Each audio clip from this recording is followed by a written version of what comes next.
So I've modified my distance between a point and a line function, and it kind of got a little bit more complex. So I had to find the slopes of the two orthogonal lines that are orthogonal to our line that we're looking at, and they're centered at the 2 points on the line, the 2 endpoints.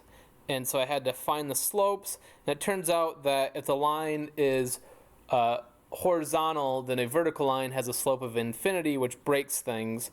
So what I had to do is kind of cheat the system and say if it's infinity or negative infinity or positive infinity, instead replace m with a really big number.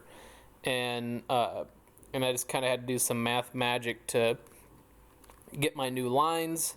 But basically what happened is this is right here, this is the distance from both the endpoints, and it takes the minimum distance.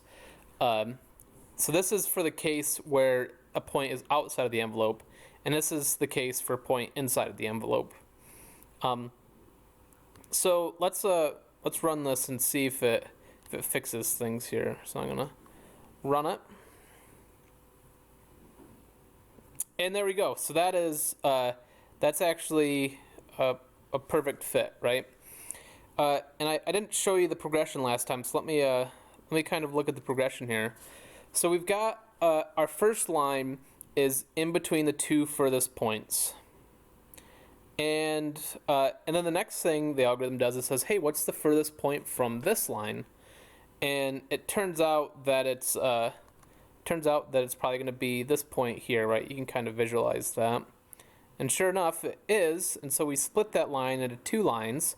And here's our 2 new lines, and then we find the furthest point from, the furthest point from any line, in which case I'm gonna guess it's probably this one. I can't quite remember, but let's see.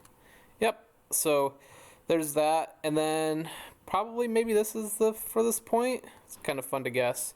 Yep, and so we can kind of see the way that this conforms. Now, in this next step, I'm going to try out another data set, and we're going to see how, see what kind of problems we run into here.